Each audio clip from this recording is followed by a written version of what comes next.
when Krishna comes out of that, again, Brahma wakes up and creates the whole thing just as it was before.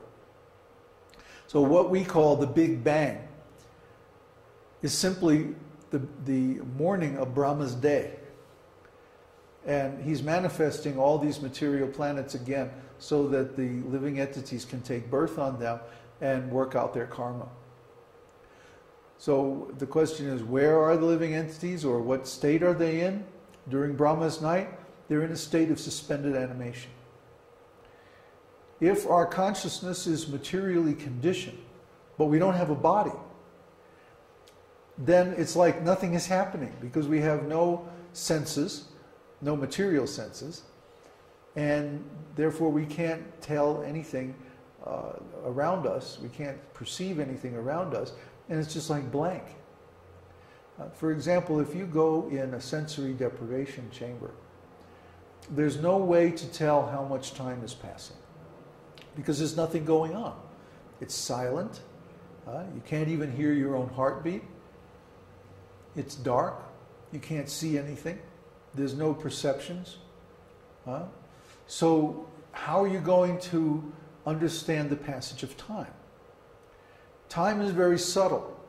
And without material phenomena, without sensory impressions to gauge the passage of time, we find that we lose track of time. You ever hear that somebody say, "Oh, I just lost track of time"? Well, what does it mean? It usually indicates that we're absorbed in something, and so completely absorbed that we don't keep track of the passage of time externally.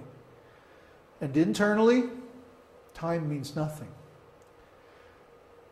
Time is only understandable in our interactions with the outside world through the material senses.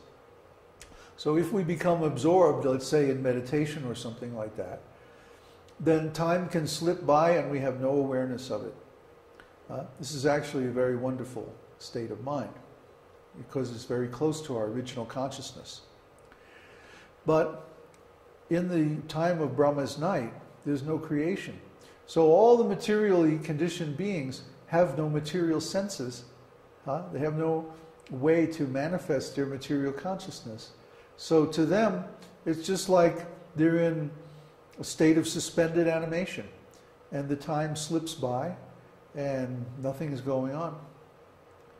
So who knows, maybe they sleep, or maybe they dream, who knows, or maybe we're dreaming right now.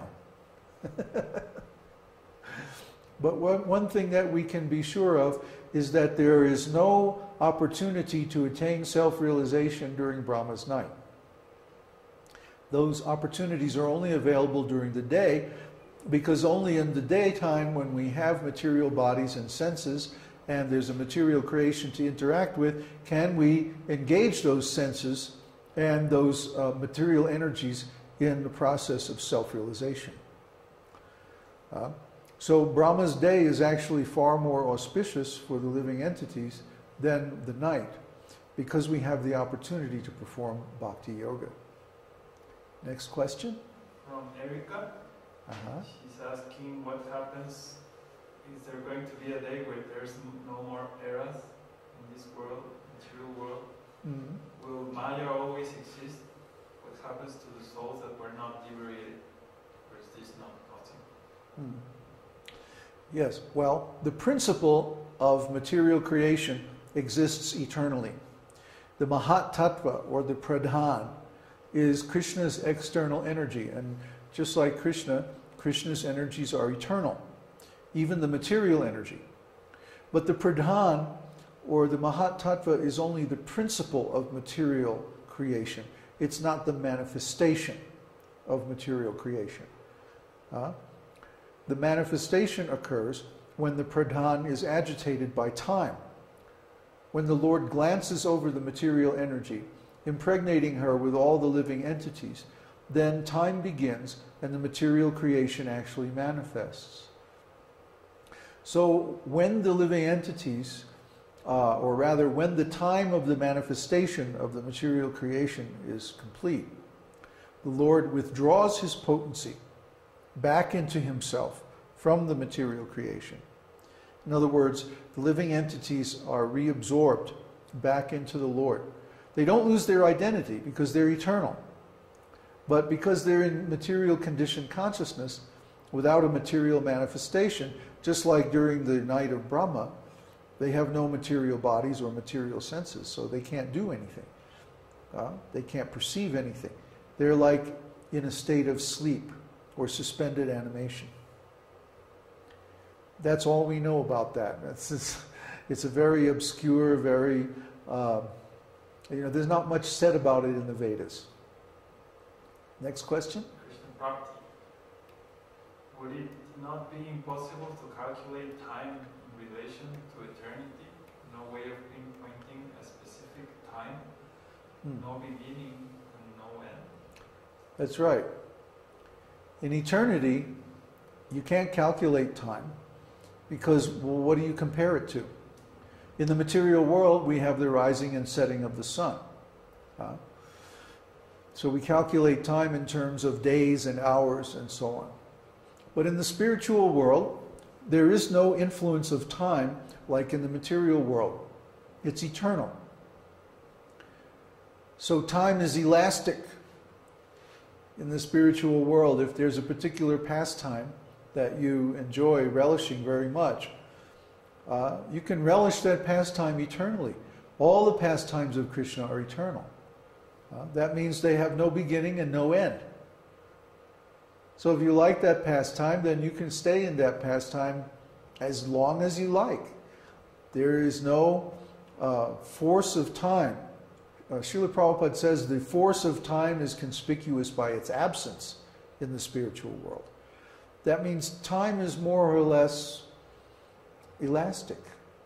It's not hard. It's not a force like it is here in the material world. In the material world, we're carried along by the waves of time whether we want to or not.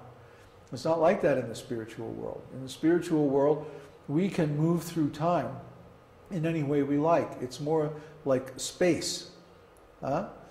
So we don't really need clocks. We don't need to measure time because why do we measure time in the material world? Because we want to be in a certain condition at a particular time. I have to get to work on time, or I have to go to school at a certain time, or eat dinner at a certain time. So we plan our activities so that we're in that place at that particular time. But if time were elastic, if we could bend time or change time or move through time by our will instead of being dragged through time by force, then there would be no need for clocks and watches because we can go to whatever time we want and simply hang out there. That's what it's like in the spiritual world. In the spiritual world, all of Krishna's pastimes are going on eternally, and we can relish those pastimes and engage in service, in whatever kind of service that we enjoy in those pastimes with Krishna eternally. Does that answer your question?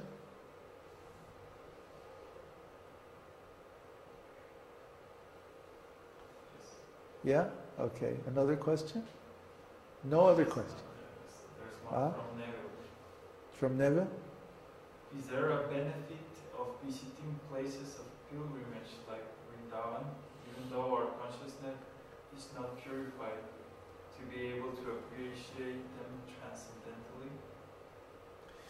Well, yes, of course. The places of pilgrimage are praised in the scriptures as being the birthplaces of devotion, especially Vrindavan.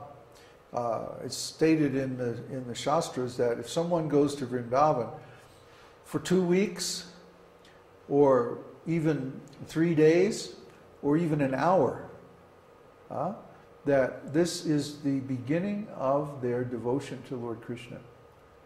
So certainly if one has the chance, one should go to Vrindavan. Like if you go home to India to visit your parents next year, you should definitely make, at least, hop on the Taj Express and go up to, don't go to Agra, go to Mathura and visit Vrindavan. even if you only stay one day. Because just by being in Vrindavan, you will absorb the mood of love of Krishna. You'll absorb the mood of the gopis. You'll feel it. It's in the air, it's in the water, it's in the ground, it's everywhere.